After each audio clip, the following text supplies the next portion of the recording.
गोपीजनवल्लभा गिरिवरधारी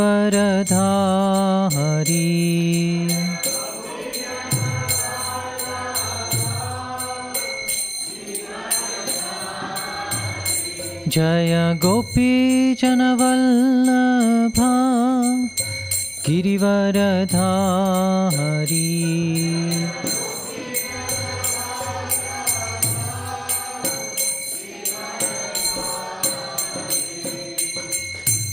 यशोदानन्दना व्रजजनरञ्जना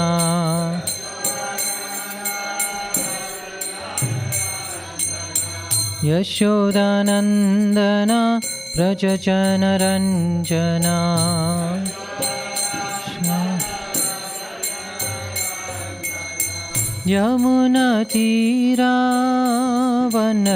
यमुनातीरावनचारी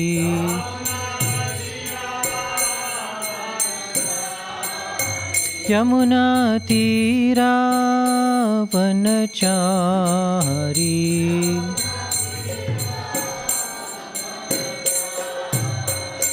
जय राधमाधव कुंज बिहारी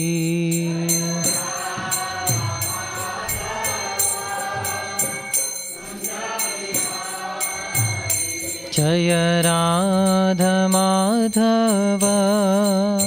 कुंज बिहारी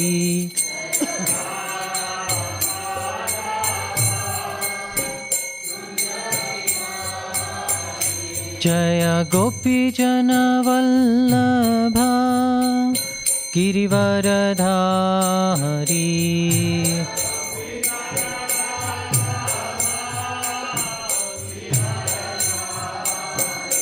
जय गोपीजनवल्लभा गिरिवरधारी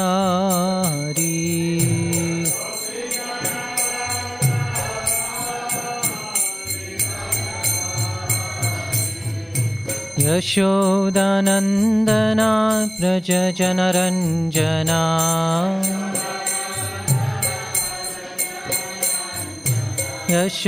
यशोदानन्दना व्रजजनरञ्जना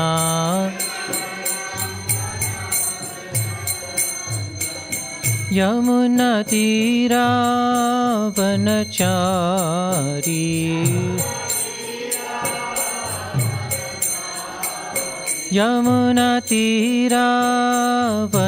यमुनातीरावनचारी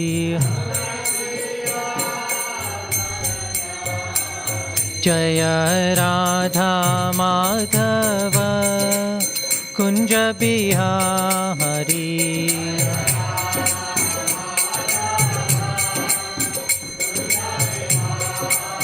जय Radha Madhav Kunj Bihari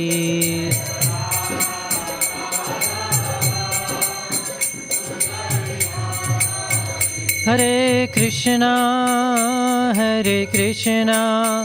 Krishna Krishna Hare Hare Hare Ram Ram Ram Hare Hare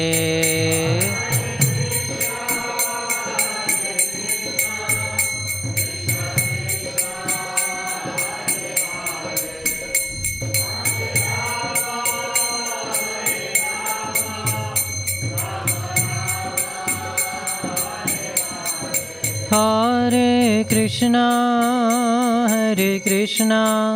Krishna Krishna Hare Hare Hare Ram Ram Ram Hare Hare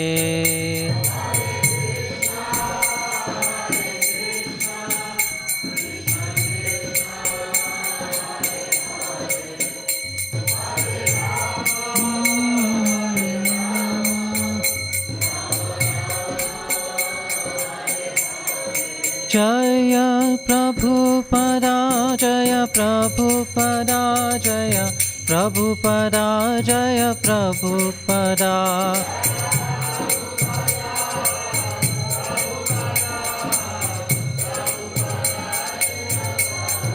Jaya Bhakti Vinod Thakur Prabhupada Jaya Bhakti Vinod Thakur Prabhupada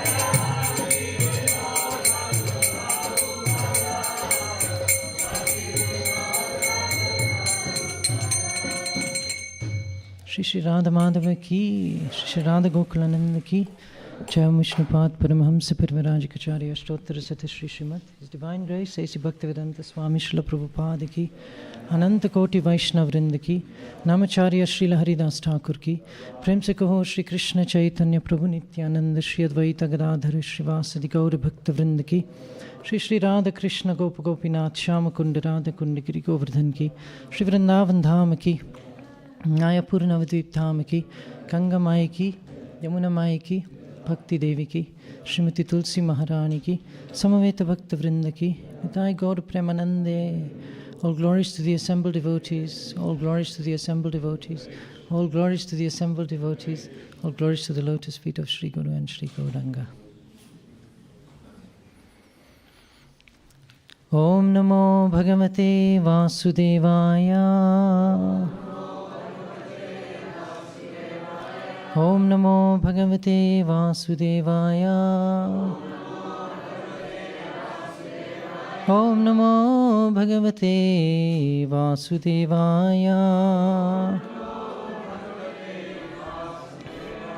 Narayanam Namaskritya Naram Chaiva Narottamam Devim Saraswatim Vyasam Tato Jayamudiraya Nashtaprayashva Bhadreshu Nityam Bhagavata Sevaya Bhagavati Uttama Shloke Bhaktir Bhavati Naishtiki. Reading from Canto 3, Chapter 11, text 23 and 24. That's correct, no? 23 and 24. So we'll recite, actually we'll do them, let's do them both, why not? They're very short. Nishavasana Arabdho Nishavasana Arabdho Lokakalponu Vartate Lokakalponu Vartate Yavadinam Bhagavato Yavadinam Bhagavato Manun Bhunjam Chaturdasha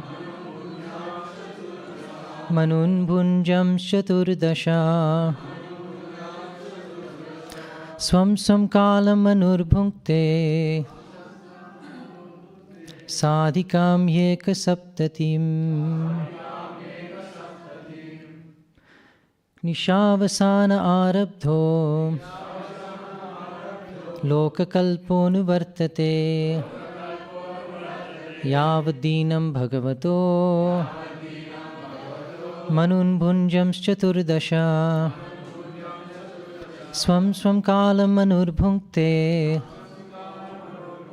Sadhikam Yeka Saptatim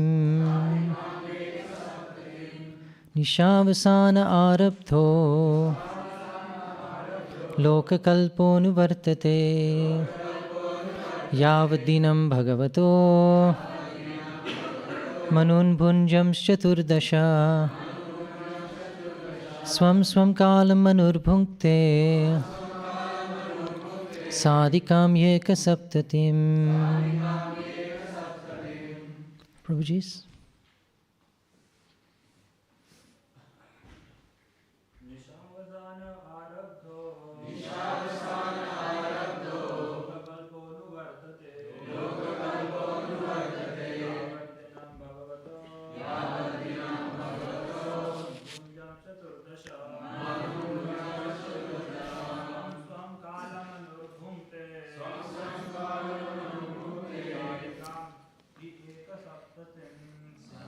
Sadhikam Yeka Saptatim.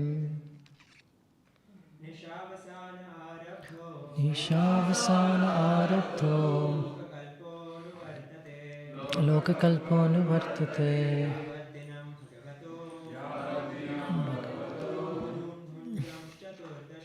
Manun Bhunjam Chaturdasha Swam Samkalam Manurpunkte Sadikam Yeka Saptatim Ishavasana Arabdo Loka Kalponu Vartate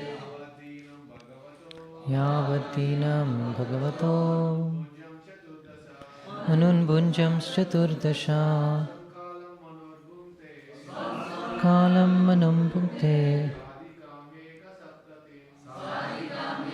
Saptatim. Matajis?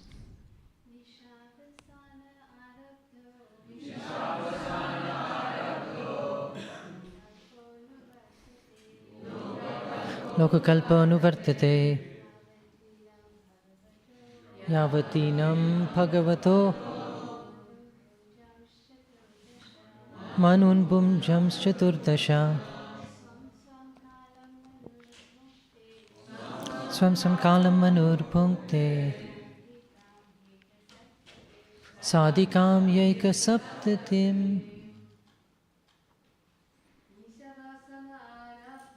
Nishavasana Arabdho Loka Kalponu Vartate Yavatinam Bhagavato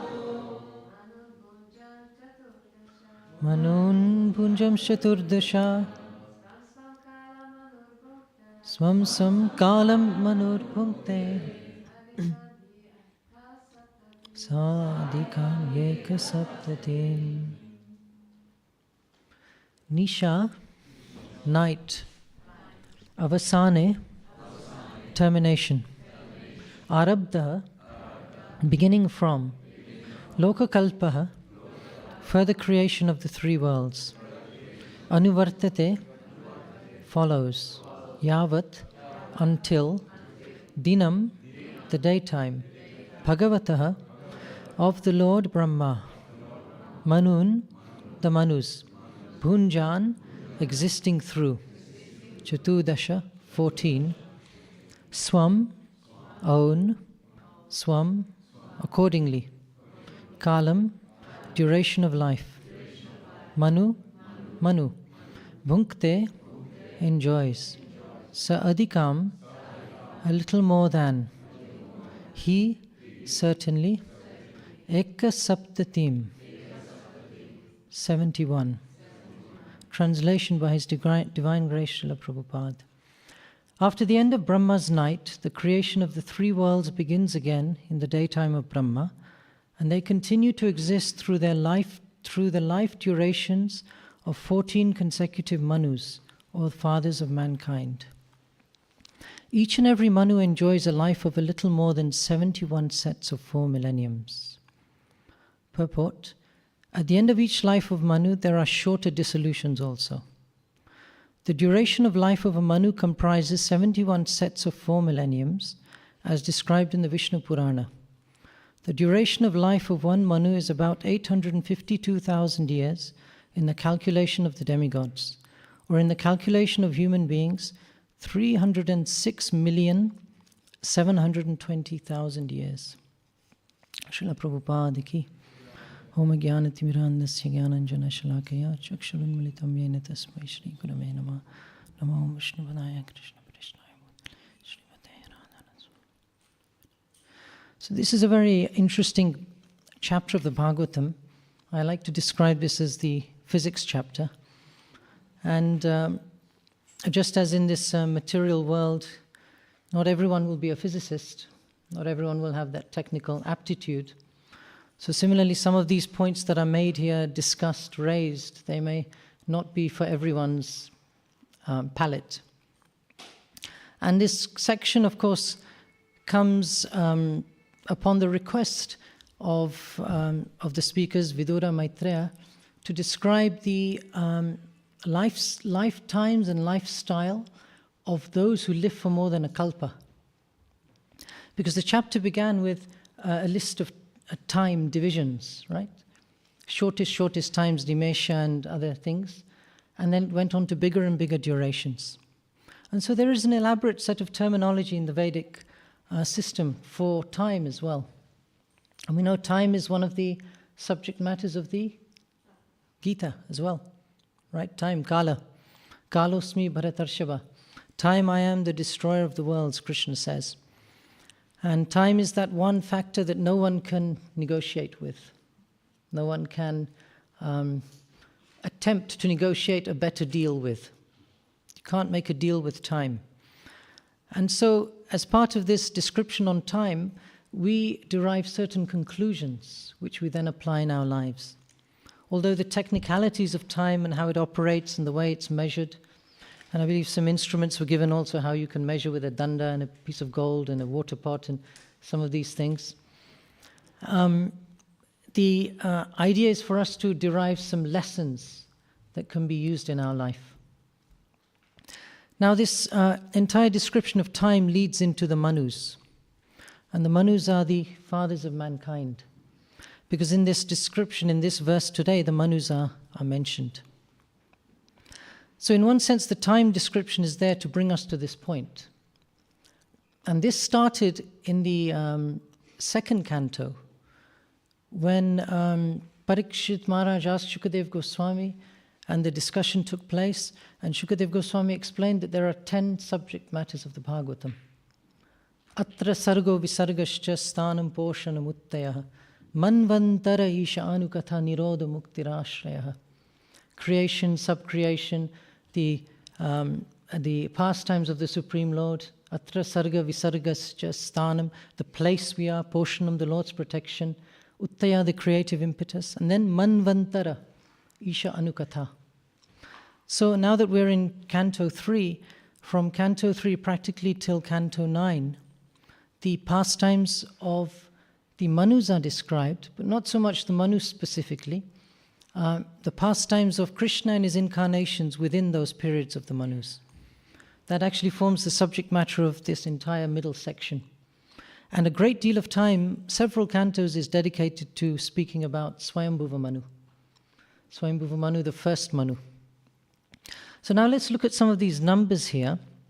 Now we've been speaking about, in the past few lessons, about Brahma's life, Brahma's day, and we understand the cycles of the ages. So everyone knows Satya, Treta, Dwapara and Kali. And of course there are some intrigues within that also, because the Gaudiya Vaishnava presentation is that Satya is typically followed by Dwapar, and then by Treta, the third age, and then by Kali. And that's a matter of some discussion also. But Prabhupada says that in this particular appearance, in this 28th cycle, the ages are, there's some overlapping, there's some swapping around. And so Treta is described as coming first, before Dwapar. But that's a little side issue, but it lets us know that although these ages are there, and you know the time scales, how they double from each age to the next. So Kali Yuga is how long? 432,000 years, right? And the next stage, we can say, Dwapar, if we like, is double that, 864. And then the next one, Treta, 1256, so 3 times the original one. And then the final one is? Yes, so the total adds up to? 4 million something, right? 4.32 million. And that's one, that cycle is called one Divya Yuga. One Divya Yuga. And there are 1,000 of those in one day of Brahma. Right? 1,000 of those in one day of Brahma. So we're entering into large numbers, large figures that we cannot even comprehend. We're very focused on the particular time scales allotted to us. Maybe the moments of our studies, the moments of our life here, maybe 80 years, 90 years. When some of the boys here make their vows to stay in the ashram, you plan for 5 years to commit yourself to the ashram, right? But 5 years in the speck of eternity, what is it? Even in this one Kali Yuga, it's kind of very small. But simultaneously, it can be very potent. So the ages go like this, and then Brahma's one night comes as well. And then there are dissolutions in between. There are dissolutions at the end of every kalpa. And then there's also dissolutions at the end of Brahma's lifetime. Big dissolutions. And those are described in some degree in Canto 2 and Canto 3 as well.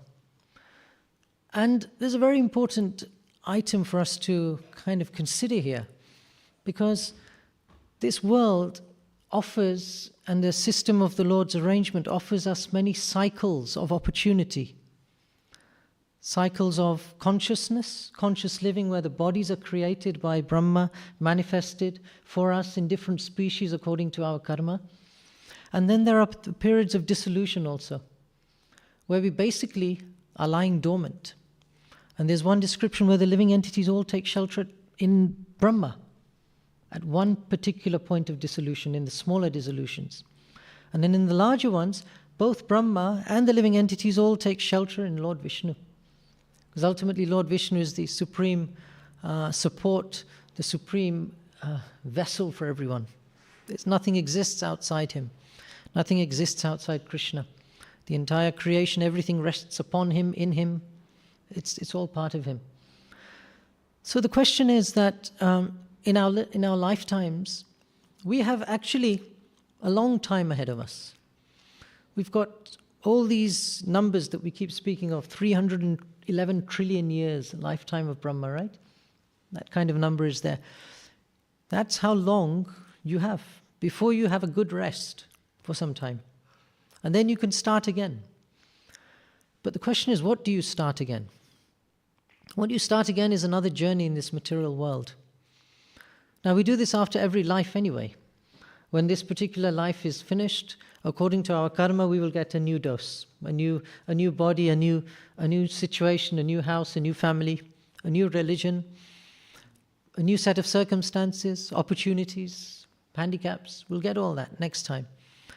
And at the heart of it all will be this motivating factor of sense gratification, connecting our senses to the sense objects. And that's a project which never finishes. You're never satisfied after connecting the senses to the sense objects. However many of them you acquire or consume, even to the extent of atyahara and way beyond, it never satisfies you.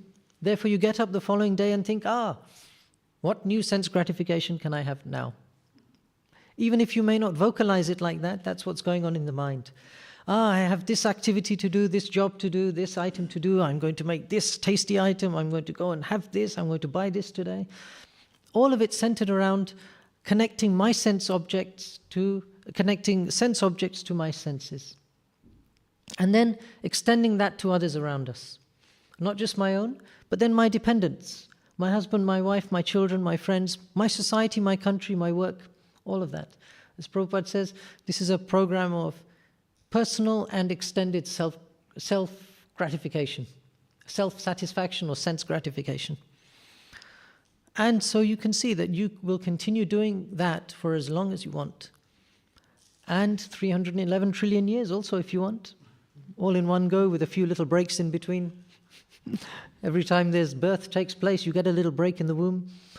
But then very quickly reality hits again.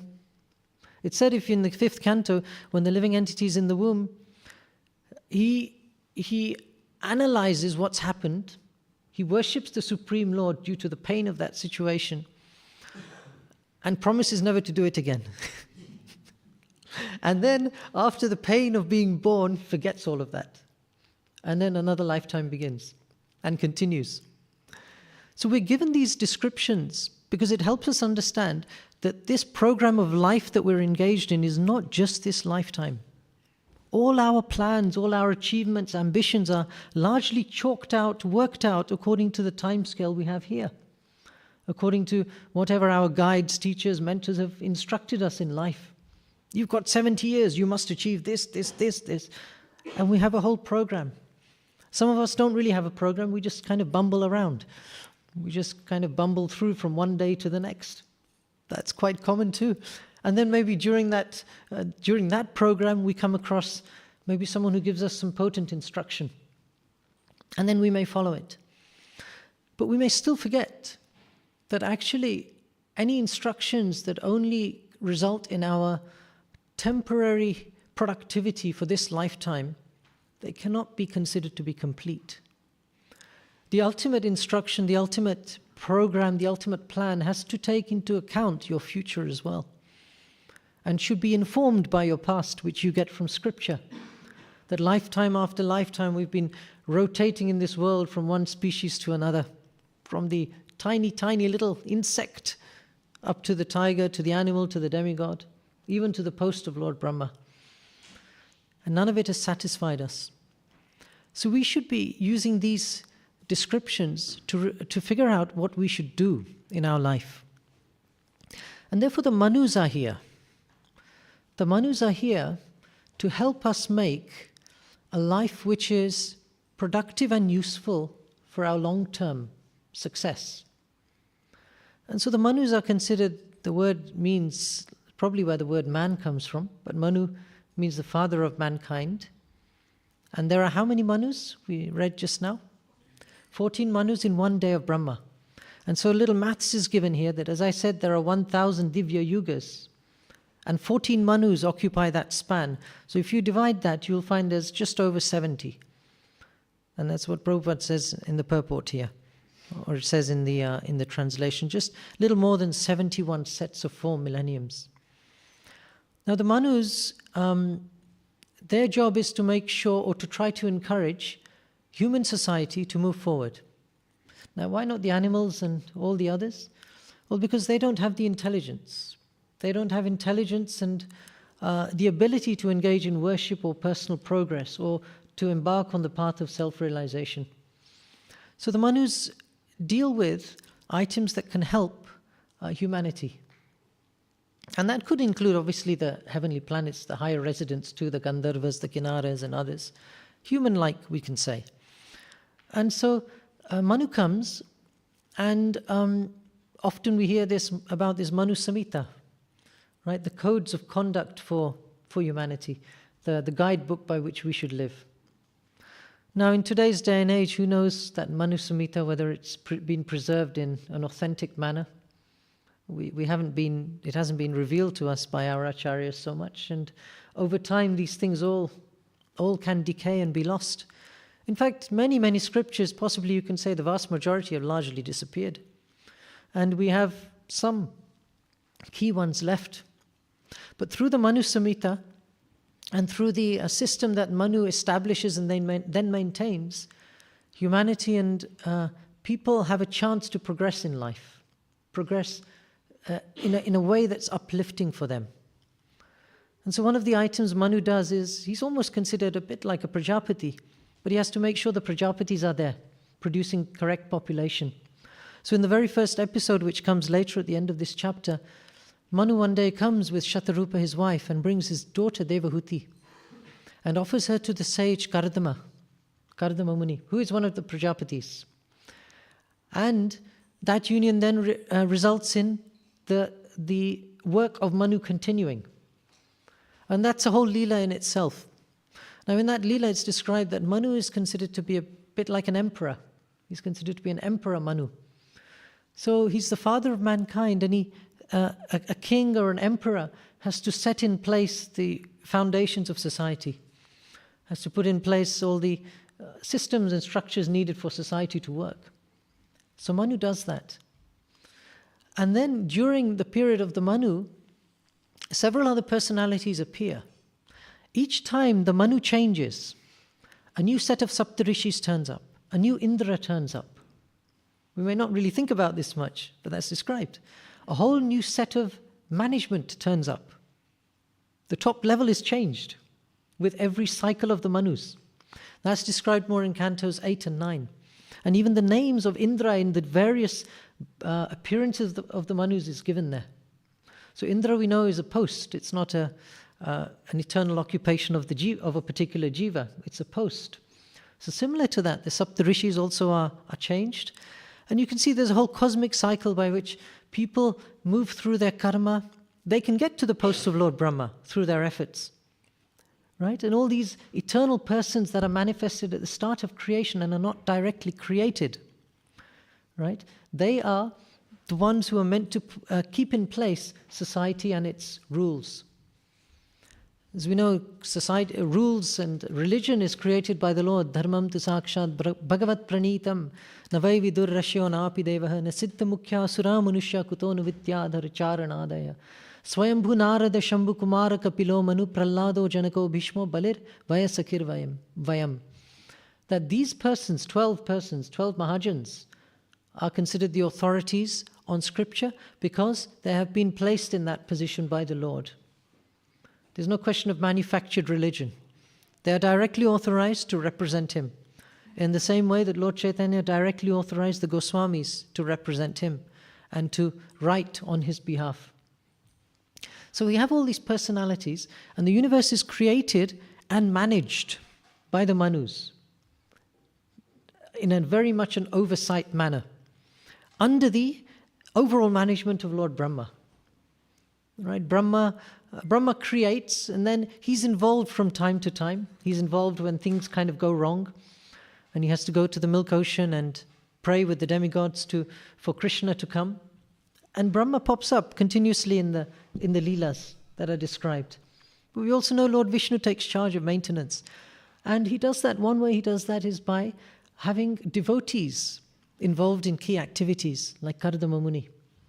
The disciple of Vishnu can carry out, the devotee of Vishnu can carry out the task of Vishnu and represent him. So Lord Vishnu does that. And then in order to maintain our chance to go back to Godhead, Lord Vishnu allows the entire Guru Parampara to come. Many different paramparas are there, of course. Paramparam means one after the other. Evam parampara praptam imam rajarshayo vidu sakaleneha mahata yoga nashta parantapa. But over time, this initial sampradaya parampara that is set up to the sun god and then onwards gets destroyed, damaged, and then needs to be re-established. So thankfully we are here, somehow connected to this parampara, and the full list is given in the Bhagavad Gita, right, in one of the appendices. At the back, the full list is given of our link all the way back to Krishna through His Divine Grace, Srila Prabhupada. And that's traceable upwards through Srila Bhaktivinoda Thakur, etc. And so Lord Vishnu takes up that charge, that duty of management, and he makes sure that these essential teachings that every living entity needs in order to make success of their life are accessible to those who want it. And so we talk about these large timescales, but there's something very special for this very small timescale that we have. And there's a beauty there which is connected to the potency of the practice, right? So many verses are there describing our connection and importance to time. Sadhu sanga sarva shastra koi, lava matra sadhu sanga sarva siddhi hoy. This word lava was mentioned earlier in the chapter, a very small period of time. Lava matra sadhu sanga sarva siddhi hoy. If one, even for a moment, has some quality association with an advanced devotee, that is far more useful than kalpa upon kalpa of wandering aimlessly in this world, experiencing, enjoying, analyzing, developing, building, all sorts of things and pleasures that we do in this world. Just a moment's association with a pure devotee will actually give us far more benefit than lifetimes of cycling. Shri Radha Gokulananda ki. The chance we have to be in front of Shri Radha Gokulananda in this lifetime is not to be taken lightly. It's something exceptional, something not available, something by great fortune and mercy of the Lord.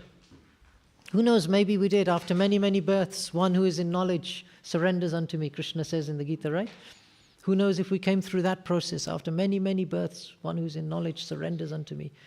Or maybe by a little mercy of the spiritual master, lava matra sadhu sanga sarva siddhi hoy. Maybe all siddhis, all qualification manifested, just by a little dose of mercy from His Divine Grace and His followers and the entire parampara. His Divine Grace, Srila Prabhupada, would never accept that by his mercy the spiritual mission here is being propagated. On every occasion when he went to America, he started his mission. He said, all of you boys and girls have been sent here by my spiritual master. Srila Bhaktisiddhanta Saraswati Thakur. And that is the mood of any acharya, that they never consider that their capabilities are as a result of them, even what they manifest externally. Now, if we analyze Prabhupada's achievements in life, they are incomparable, right? There's books been written on it, and you could even list them. They are tremendous. But Prabhupada would always give credit to his acharyas. And of course, one of those acharyas is Srila Bhaktivinoda Thakur. So I'll say just a few words on Bhaktivinoda Thakur, but because in the evening you'll have a full program on that, and there'll be more discussion on Bhaktivinoda Thakur and Srila Gadadhar Pandit as well. So I'll just say a few more words on this verse, etc., before we move on to that. But basically, the value, Prabhupada says, the value of a moment's association with a devotee of the Lord cannot be compared even to the attainment of the heavenly planets or liberation from matter. What to speak of worldly benedictions in the form of material prosperity, which is for those who are meant for death. Some quite heavy statements there. The pursuit of material comfort and prosperity is meant for those who are meant for death. Well, we can understand that a bit. It doesn't have to be as gruesome as it sounds. Ayur harati vaipumsa mudyanastam chayannaso tasyarte yat kshanonita uttama shloka vartaya. With every rising and setting of the sun, the lifespan of every living entity is being diminished day by day. So nothing auspicious about every day passing and lifespan being diminishing, being spent on yet another dose of sense gratification, except one who engages in hearing and chanting of the all-powerful narrations of the Supreme Lord. Apart from that person, everyone else's lifespan is being diminished day by day, and they're simply progressing towards death. Now you could say even for a devotee, we're also progressing towards the time when we will leave this world. But for the devotee, there's no death in that same way.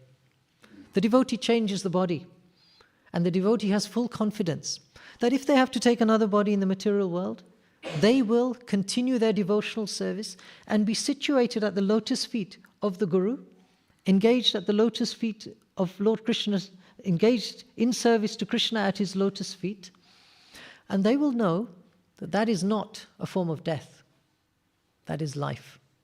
Wherever devotional service is conducted, wherever Shravanam and Kirtanam takes place, wherever the processes of devotional service take place, whether in this material world or in heaven or in hell, Narayana para sarvena kutaschana bibhyati swargapa varga narakeshva pitulyartha darshinaha, where one has the chance to have the darshan of the Lord through their own internal meditation on Krishna, whether they go to the heavens or to hell, just simply does not matter. All of it is completely transcendental. That's the mood of a devotee. They welcome another chance to come back and preach, or they welcome the chance to go straight back to the Lord's abode and serve him there in whatever capacity he wants. The devotee doesn't worry. The materialist should worry, because the materialist should be very concerned. Which insect will I be next? Which animal will I be next? Will I be a plant? Will I be a bacterium? What will I be? Will I be a human, and a type of human I don't like? Maybe I'll be an uncivilized one, maybe from a country I don't like, or a religion I don't like. You don't have any control over that. Next life, you'll be there in whichever situation, not you, you're all transcendental, the karmi I'm speaking of, the karmi person, the one who is engaged in fruitive activities for their whole life, they have no control where they will be. And if they could just simply remember some of the stuff they said in their previous life, it would be a shock, seeing where they've turned up now in this life. And that's one reason why Krishna hides remembrance of our previous lives. Because our whole movement through this world is conducted by karma, karmana daiva netrena, by our karma and by the supervision of the Lord. And it's not something we need to know and follow constantly. We just simply get a dose of happiness and suffering in every life, and we move on with that. And so a devotee becomes fearless, becomes surrendered to the Lord, becomes happy to serve the Lord in any condition, and makes it his point to serve the Lord in every condition. Just because we have 70 years left, or depending on how old you are, or 30 years left, or 40 years, or 20, to serve the Lord, we don't leave it till the last moment. We make it our business to serve at every moment, every lava matra, every single one, every nimesha, every kalpa, even if required. We make it our point to serve the Lord. And that's the real purpose and benefit, you could say, the gift that the Bhāgavatam gives to all of us through some of these technical descriptions. Now, this canto is technical and it will go much further and much more in depth, and Canto 2 had its moments as well. And towards the end, Kapila Dev will instruct his mother Devahuti in elaborate detail about Sankhya Yoga, how to analyze the world. And then not only is the world analyzed, but devotional service is analyzed. The way that we can attain success is also analyzed. And that becomes also another matter of some heaviness for devotees to contemplate and go through. But we should relish these opportunities, because in each chapter, in each pastime, each story, we're building up our understanding of the Lord, the arrangements He has, how the Prajapatis act, and how the different living entities are produced. In this chapter we will come across, right? We will come across the Aditi, Diti. We will hear all these pastimes, how the demigods are produced, how the demons are produced. And so it's a wonderful opportunity to be informed and to make choices in our life for our continuous growth and pleasure. So Srila Bhaktivinoda Thakur is, you could say, the grand spiritual master of Srila Prabhupada. He's the father, the physical father of Srila Bhaktisiddhanta Saraswati Maharaj. In terms of our chain, if you look on the altar, he's not the third one along, he's the fourth one along. Why? Because Gaur Kishore Das Babaji is there, who's the spiritual master of Srila Bhaktisiddhanta Saraswati Thakur. So our parampara is a Shiksha parampara, and in that Srila Bhaktivinoda Thakur plays a very important and substantial role. Perhaps the greatest thing we can credit Srila Bhaktivinoda Thakur for is the re-establishment of the philosophy and teachings of Lord Chaitanya and the revival of Vaishnavism, which had slipped away into, you could say, disrepair and disrepute.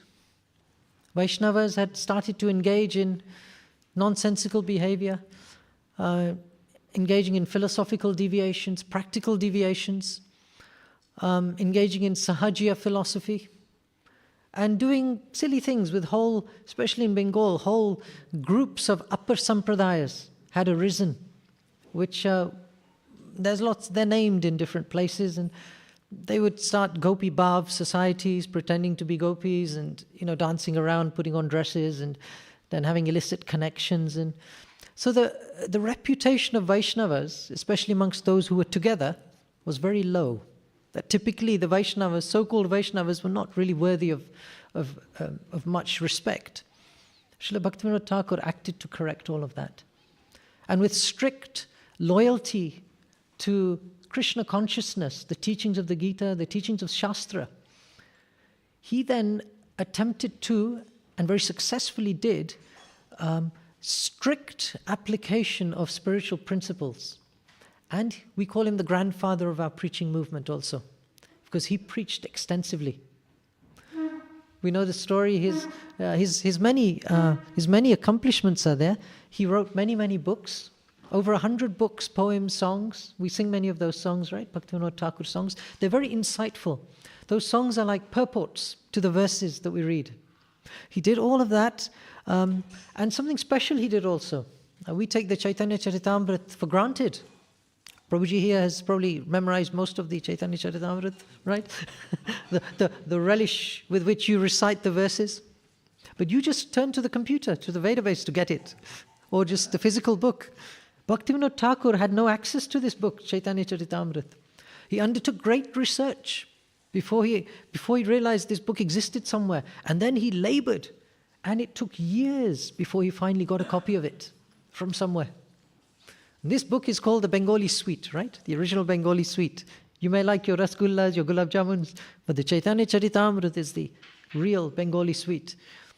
And then, based upon that, boy, did he speak of Krishna, did he propagate Lord Chaitanya Mahaprabhu's glories, his teachings. He did it so extensively. He's an ideal reference or an ideal example of someone who managed their material aspect of life and spiritual aspect very strongly. He didn't really want to go into business, so he was studying, he was teaching, he was even the headmaster at one point of something. And then he became the deputy magistrate under the British Raj, and a very senior position at that time. And we all know how competently he conducted his affairs. He was based in Puri also, and then in Mayapur, and he did some bhajan in Vrindavan. He practically dealt with members of deviant sects or deviant philosophies. He dealt with this Bishakshena, who had some sort of Mayavad type philosophy, misleading people. And in his role as a judge, he utilized his position to deal with him robustly and to prosecute him. And so he was very much respected. He would keep time to the minute. He revealed the place Swarupganj, and I don't know if any of you have been there, Nawadvip, in Mayapur. I was there just recently, and Bhaktivinoda Thakur's places are there. Swarupganj, a very nice place, and Namer Hat Kuleche, Kodonitai, where the Namahuts took place, and Lord Nityananda was instructed to preach. Extensively, he was sent to Bengal to preach. So much happened there in that place. Interestingly, when I was there, we were in this place, Swarupganj, and there was one room which was like this dusty room, and they had all these manuscripts and books and things in there, leaves, and it was on this very, very old paper. And then one Pujari just brought out something and said, "This is original Bhaktivinoda Thakur's writing." Literally there, just in your hand, just on this very old kind of falling apart piece of paper. And you could see his signature, you could see his writing, his own writing in his script. So he was very prolific, and these gems still exist. And so maybe when you have a chance, you go there. Now the Bhaktivedanta Institute and other places, the library project and all of that, they're trying to preserve all these texts. And it was Prabhupada's desire that at some point, the works of the acharyas would be revealed to us. Now we see that slowly happening by the great efforts of some of our contemporary gurus and sannyasis. They have revealed some of those by some of our great scholars. Some of that is starting to manifest. It's all in accordance with Prabhupada's desire. Because when we read these books, we get a little insight into Krishna consciousness from a different era, at a time when nothing was there. Mission wasn't there. In fact, they started the mission. And then Srila Bhaktisiddhanta Saraswati took it forward, established 64 Gaudiya Maths and laid the foundations for preaching. In the Bhāgavatam, when you start reading the Bhāgavatam, right at the beginning in the introduction is a short sketch of the life of Chaitanya Mahaprabhu, his life and precepts. And this was a little book which Srila Bhaktivinoda Thakur wrote. And at that time, 200 years ago, he sent this abroad. And there was a copy found in Canada somewhere, I think in one library or somewhere or other. He sent this abroad so that people would learn something about Lord Chaitanya Mahaprabhu. That was his foresight at that time. Because he realized this great secret cannot just remain locked up here. It is meant for the benefit of the world. And now that he'd been given this opportunity through the English language, through the British Raj and whatever, he was now able to communicate with the rest of the world. So he utilized that advantage.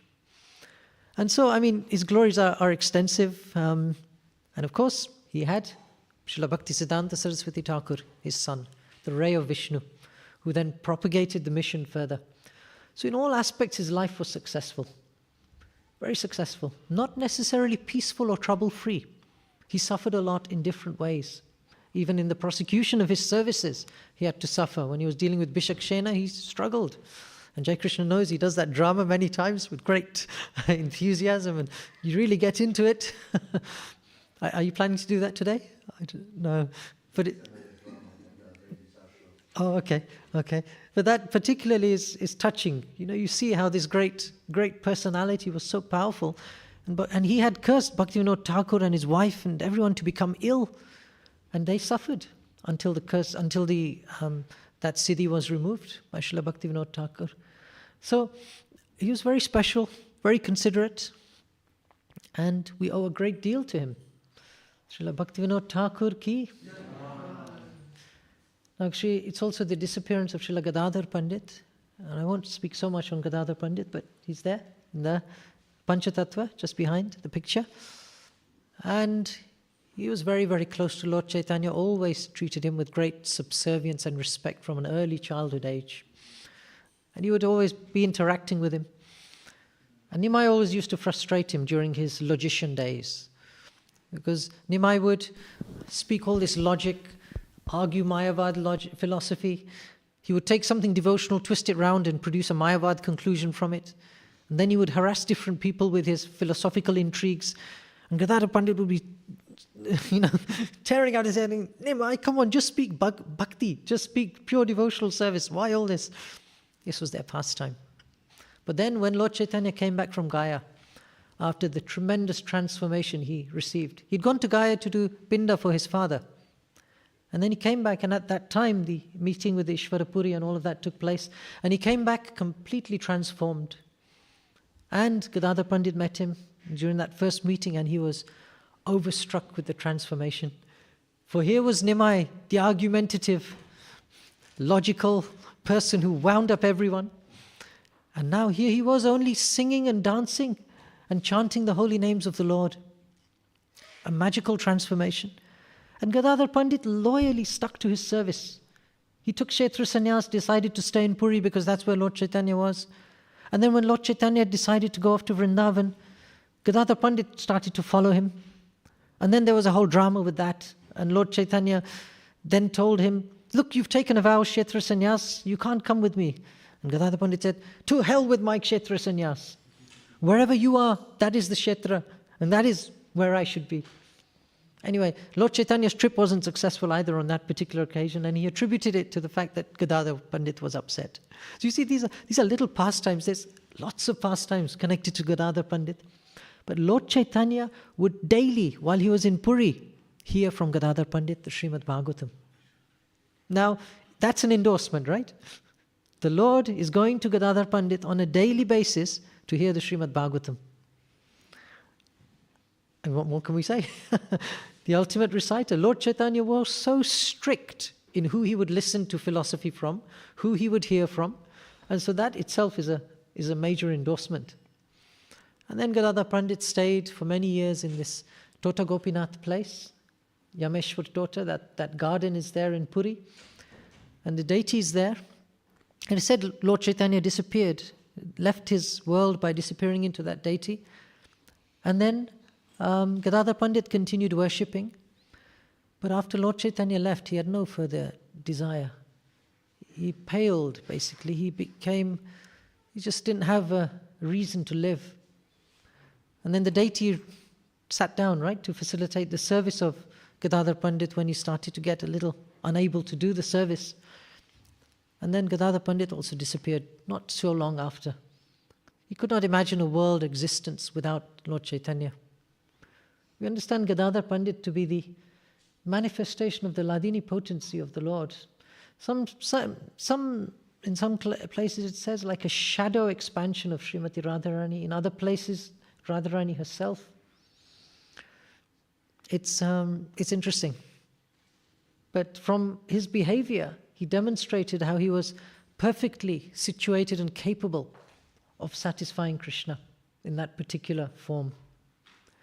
So that's Sri Gadadhar Pandit. And so many other pastimes are there with Pundarik Vidyanidhi, etc.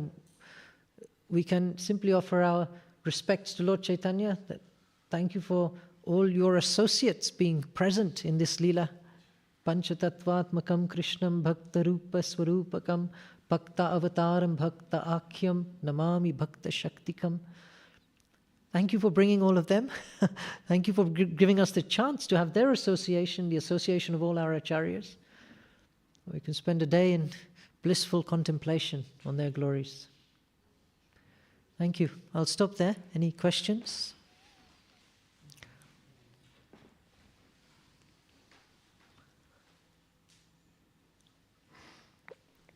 Questions? Okay, Prabhuji.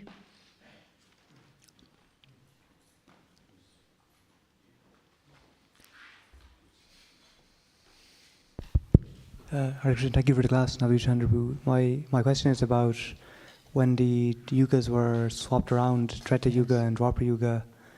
in Krishna's time, I wonder what exactly was a yuga dharma at the time? Was it sacrifices?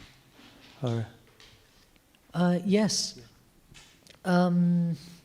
Because there's little clarity on this point. Apart from one verse in the Bhāgavatam where it says during the Parasar Muni, during that place where Vyasadeva appeared, there's an overlapping of the yugas, and that's the point at which Krishna comes personally. Because don't forget, Krishna doesn't come continuously in every cycle. He doesn't. He comes once in a day of Brahma. And when he comes, that's why there's this overlapping takes place. It's to facilitate. There's another Leela connected to that. We don't have time to go into it now, but it's connected to Ahalya, who became cursed to become a stone. And there's a drama whereby that Leela was meant to happen not too before Krishna's own direct appearance. So things had to be swapped around in order to facilitate those two Leelas happening in short span, not forever and ever.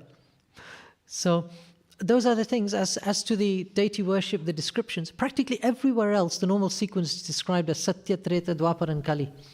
And that's because that's what's predominant in this particular cycle. But yes, even today we do some deity worship, right? We do some yagyas, but the potency is much less. And I would say that, when these ages are going on, there are sandhyas in between. There are the yuga sandhyas, right? And there's like a period, an overlapping period, whereby the symptoms of the previous one and the symptoms of the next one are kind of both present to some degree. And so in those spaces, it is said great spiritual activities take place during the yuga sandhyas. So I suspect that many practices were taking place. Deity worship isn't extensively described except in a few places, whereas yajna is described quite a lot in connection with the previous age. So I think we'll have to leave it with that. Thank you. Yes, Prabhu? Prabhu, you touched on this shortly, but just wanted to understand, why does Krishna hide our previous lives' memories? Why does he hide those from us? Yeah. Well, it's to help us. Now imagine if you happen to be, let's say you've done something really bad in the previous life. You may have murdered someone, or you may have done something terrible. Now this life, if you had memory of that and all the other stuff you've done in the past, or maybe even you were Brahma once, or Indra, and you had full memory of that, how would you function in this life? It would be very difficult. Just see what happens to people when they have an extreme trauma in just this life. Let's say they have some trauma in childhood, or at some point some accident or something. It disrupts the rest of their life. And similarly, if someone has a great advantage or something, it delivers them a dose of pride, which then makes them arrogantly behave for the rest of their life also. Imagine you combine that with lifetimes and lifetimes and lifetimes. You would be one confused person. Who are you exactly? You wouldn't even know what you are. Maybe you were a queen in the previous life. Maybe you were an insect, maybe a jackal, maybe Brahma. You wouldn't even know what identity to function with. So it's actually something that helps us. Now, a person like Narada Muni, Trikalagya, and Lord Vishnu and other great sages, Garga Muni, through, their skills with horoscopes and knowing the past, they can determine what's what. But by and large, Mata Smritir Jnanam Apohanam Cha, it's useful for us that Krishna gives us forgetfulness of that part. Yes, because your subtle body goes with you. The subtle body goes. When this body ends, not just the soul goes, the soul and the subtle body goes to its next destination. And the mind is the repository of all your thoughts, desires, and outlook on life. And that's being molded every life. And according to the state of that molding, by the time you get your time for the next body, you get a new external body. So it's based on that internal molding that the external covering is given to you. So it's a continuous process. All right? Okay. Grantaraj Śrimad Bhāgavatam ki, Sri Gadadhar Pandit ki, Srila Bhaktivinoda Thakur ki, Srila Prabhupada ki.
Oh, it's on the screen as well. Okay, all right.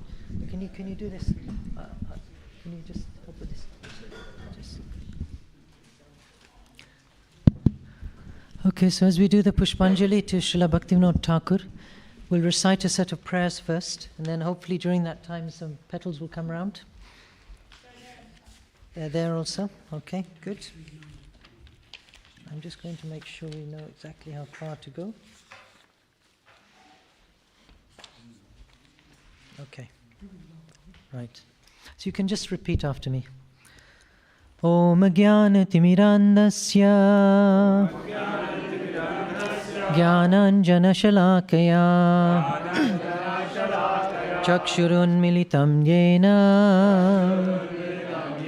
Tasmai Shri Gurave Namaha Shri Chaitanya Manobhishtam Stapitam Yena Bhutale Swayam Rupa Kadamahyam Tadati Swapadantikam Vandeham Shri Guru Shri Yuta Padakamalam Shri Gurun Vaishnavamscha Shri Rupam Sagrajatam Sahagana Raghunathanvitam Tam Sajivam Sadvaitam Savadhutam Parijana Sahitam Krishna Chaitanya Devam Shri Radha Krishna Padan Sahagana Lalita Shri Vishakhanvitamscha Nama Om Vishnu Padaya Krishna Preshtaya Bhutale Srimate Bhakti Vedanta Swami Niti Namine Namaste Saraswati Deve Gauravani Pracharine Nirvishesha Shunyavadi Paschatya Deshatarine Nama Om Vishnu Padaya Krishna Preshtaya Bhutale Srimate Bhakti Siddhanta Saraswati Iti Namine Shri Varshavanabi Devi Daityaya Kripaptaye Krishna Sambandha Vijnana Daine Prabhave Namaha Madhuryojjvala Premadya Shri Rupanuga Bhaktida Shri Gaura Karuna Shakti Vigrahaya Namostute Namaste Gauravani Shri Murtaye Dinatarine Rupanuga Viruddhapa Siddhanta Dvantaharine Namo Gaura Kishoraya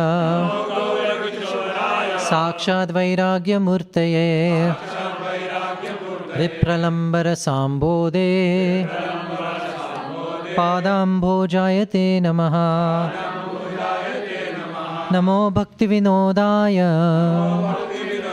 सच्चिदानन्दनामिने गौरशक्तिस्वरूपाय रूपानुगवरायते गौराविर्भावभूमेस्त्वं निर्दिष्टा सज्जनप्रियः वैष्णवसार्वभौम Shri जगन्नाथाय ते नमः। वाञ्छाकल्पतरुभ्यश्च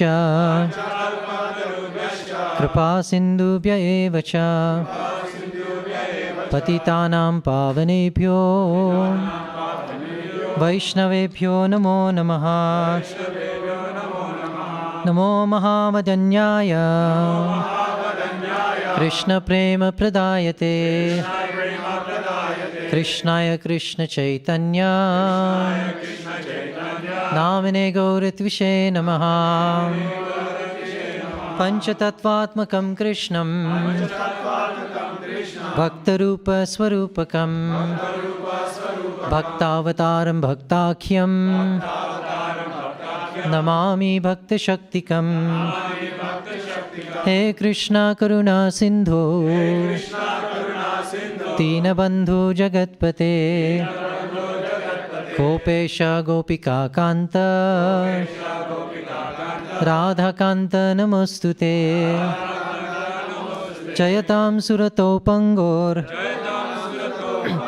मम मन्दमतेर्गति मत्सर्वस्वपदाम्भोजो राधामदनमोहनो दिव्यद्वृन्दारण्य कल्पद्रुमादः श्रीमद्रत्नागर सिंहासनस्थो श्रीमद्राधा श्रीलगोविन्ददेवो पृष्ठालिभिः सेव्यमानौ स्मरामि। श्रीमन्रासरसारम्भी वंशीवटतस्थितः कर्जन्वेणुस्वनैर्गोपैर् गोपीनाथ श्रियेस्तु नः। तप्तकाञ्चन गौरङ्गी राधे वृन्दावनेश्वरी वृषभानुसुते देवी प्रणमामि हरिप्रिये। जय श्री कृष्ण चैतन्य प्रभु नित्यानंद श्री अद्वैता गदाधर श्रीवासादि गौर भक्तवृंदा। हरे Krishna Krishna Krishna Hare Hare Hare Ram Ram Ram Hare Hare. So if you have your petals ready, we will recite 3 times in total the pranam mantra for Srila Bhaktivinoda Thakur, and then we can offer Pushpanjali. So 3 sets of 3 you need. Namo Bhaktivinodaya Sachidanandanamine Gaura Shakti Swarupaya Rupanugavarayate Esha Pushpanjali. Then obeisances. I'll do it at the end. Namo Bhaktivinodaya Sachidanandanamine Gaura Shakti Swarupaya Rupanugavarayate Esha Pushpanjali.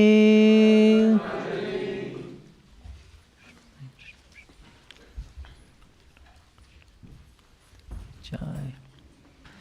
Namo Bhaktivinodaya Sachidanandanamine Gaura Shakti Swarupaya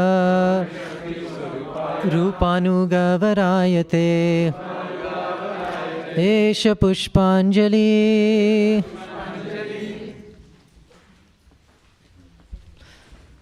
Srila Bhaktivinoda Thakur ki.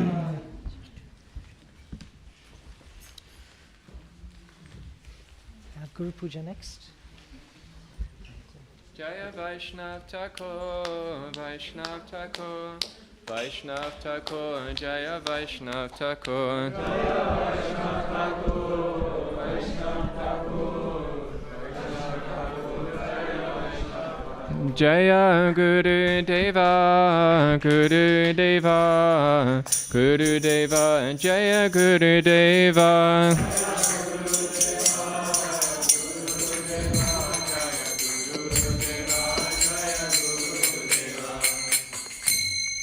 Shri Guru Charana Padma Kevala Bhakati Sadma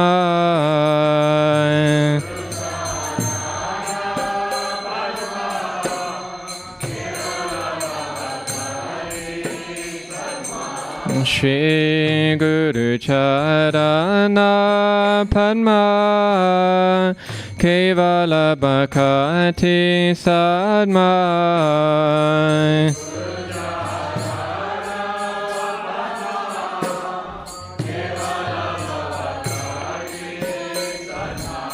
Bando Mui Savadana Mate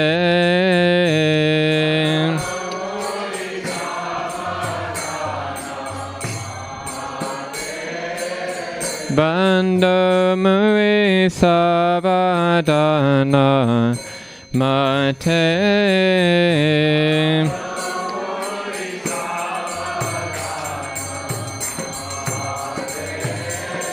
Jahara Pasare Bhai E Bhavatori Ajay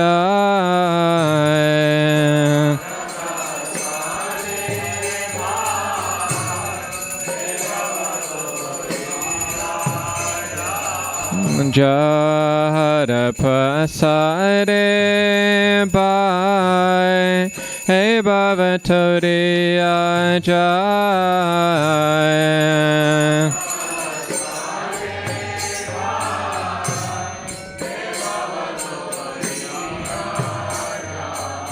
Krishna Prapti Hai Jaha Hoite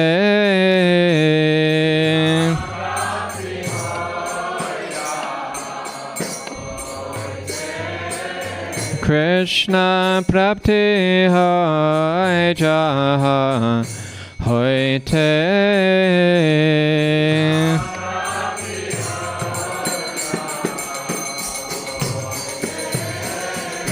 Guru Mukha Padma Vakya Chitte Te Koriya Kya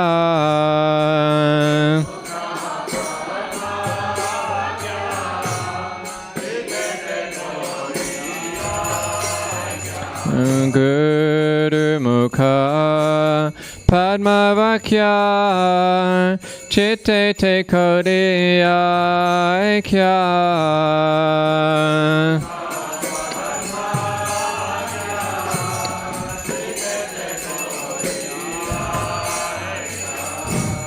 Adana Kori Mane Asha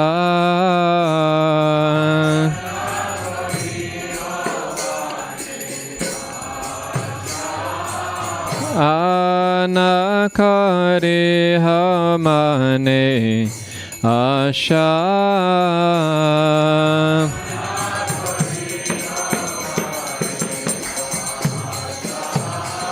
Shri Guru Charane Rati Aise Utama Gati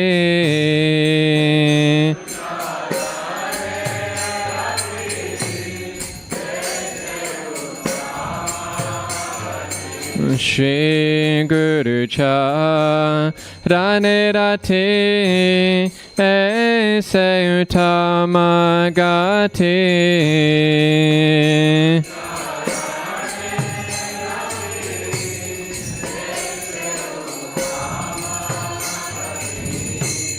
Jai Pasare Pore Sava Asha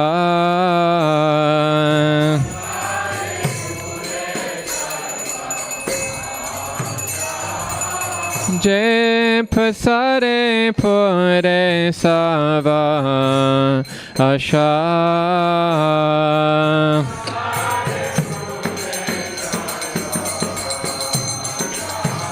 Chakura dilo je jame jame Prabhu se Chakudana dilo je jame jame Prabhu se Divya Gyan Hriday Prakashita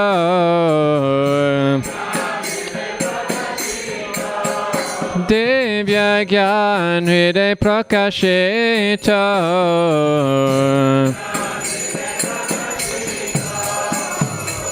Prema Bhakti Jaha Hite Avijavena Shajate Prema Bhakti Jaha Hite Avijavena Shajate Vede Gai Jahara Charita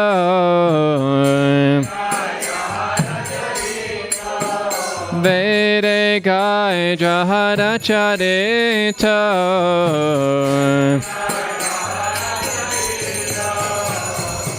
Shri Guru Karuna Sindhu Adhama Janara Bandhu Shri Guru Karuna Sindhu Adhama Janara Bandhu Lokana Lokara Jivana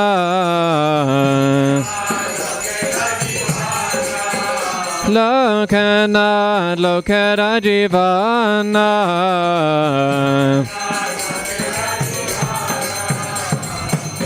Ha ha Prabhu Koradoya Deho More Parachaya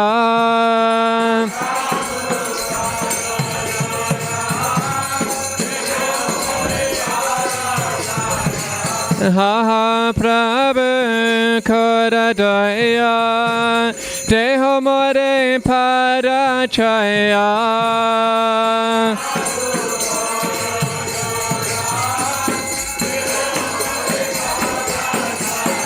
Ha ha Prabhu Koradoya Deho More Parachaya Ebe Jas Kusa Tribhuvana Ebe Jas Kusa Tribhuvana Srila Prabhupada Patita Pavana Srila Prabhupada Patita Pavana Jaya Guru Deva Guru Deva Guru Deva Jaya Guru Deva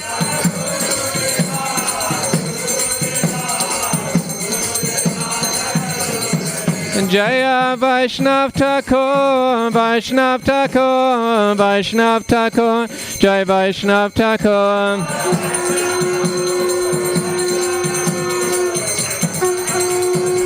Nitai Gaura Haribo Haribo Haribo Gaura Haribo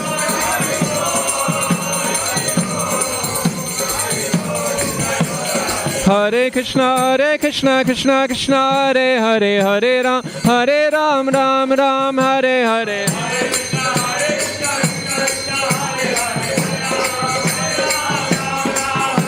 Hare Krishna Krishna Krishna Hare Hare Hare Ram Ram Ram Hare Hare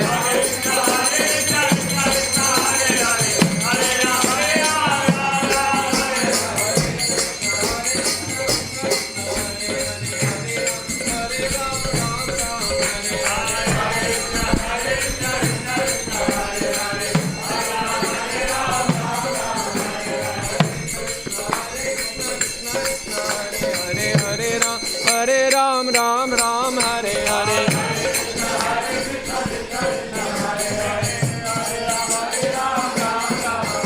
Hare Krishna, Krishna Krishna, Hare Hare, Hare Ram, Ram Ram, Hare Hare.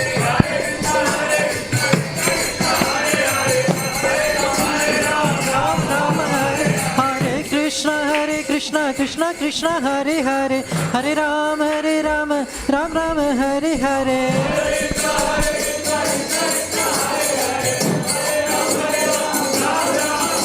Hare Krishna, Krishna Krishna, Hare Hare, Hare Ram, Ram Ram, Hare Hare.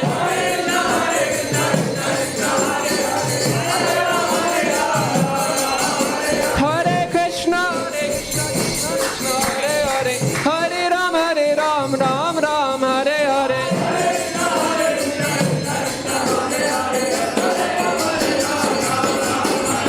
Hare Krishna, Krishna Krishna, Hare Hare, Hare Ram, Ram Ram, Hare Hare.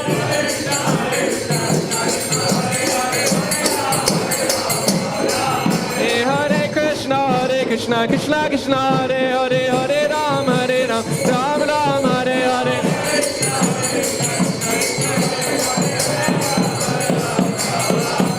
Hare Krishna, Krishna Krishna, Hare Hare, Hare Ram, Ram Ram, Hare Hare.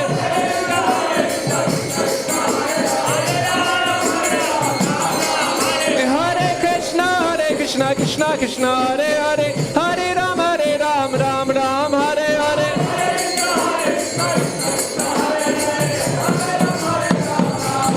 Hare Krishna, Krishna Krishna, Hare Hare, Hare Rama, Rama Rama, Hare Hare.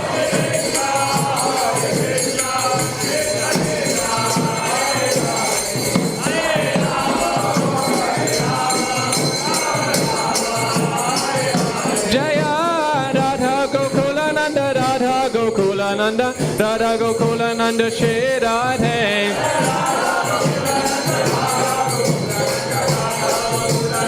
Neta Gaura Haribo, Haribo, Haribo, Gaura Haribo.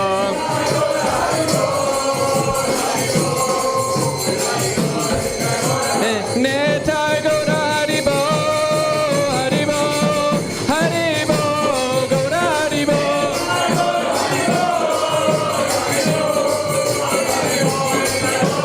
Neta Gaura Haribo, Haribo, Haribo, Gaura Haribo.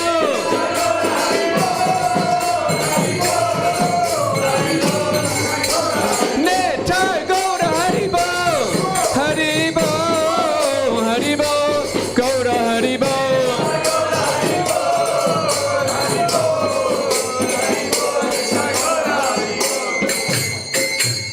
Jayam Vishnupad Paramahamsa Parivrajacharya Ashtota Satis Divine Grace A.C. Bhaktivedanta Swami Srila Prabhupada Ki Jai Ananta Koti Vaishnava Vrinda Ki Jai Namacharya Srila Haridas Thakur Ki Jai Prem Se Gaur Shri Krishna Chaitanya Prabhu Nityananda Shri Advaita Gadadhar Srivasadi Gaura Bhaktivinoda Ki Jai Shri Shri Radha Krishna Gopa Gopinath Shama Kund Radha Kungiri Govardhan Ki Jai Shri Vrindavan Dham Ki Jai Shri Maya Podam Ki Jai, Ganga Mai Ki Jai, Jamuna Mai Ki Jai, Bhakti Devi Ki Jai, Tulsi Devi Ki Jai, Shri Harinam Sangatanya Ki Jai, Shri Prabhupada's Transcendental Book Distribution Ki Jai, Shri Bhaktivinoda Thakur Ki Jai, Shri Gadadhar Pandit Ki Jai, Shri Shri Panchatattva Ki Jai, Samaveta Bhaktivinoda Ki Jai, Jai Nitai Gaura Premanande. All glories to the Samud devotees, all glories to the Samud devotees, all glories to the Samud devotees.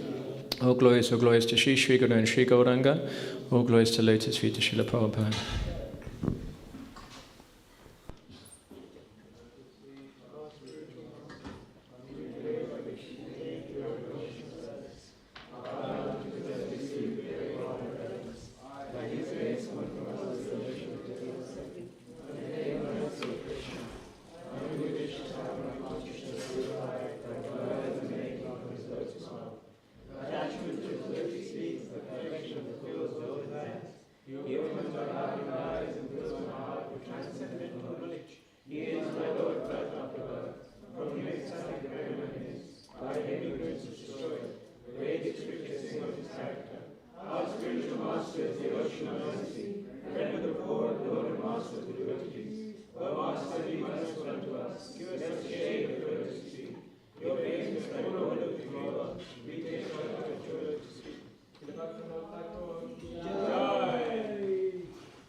Hare Krishna, Krishna Krishna, Hare Hare, Hare Rama, Rama Rama, Hare Hare, Hare Krishna, Krishna Krishna, Hare Hare, Hare Rama, Rama Rama, Hare Hare, Hare Krishna, Krishna Krishna, Hare Hare, Hare Rama, Rama Rama, Hare Hare, Hare Krishna, Krishna Krishna, Hare Hare, Hare Rama, Rama Rama, Hare Hare, Hare Krishna, Krishna Krishna, Hare Hare, Hare Rama.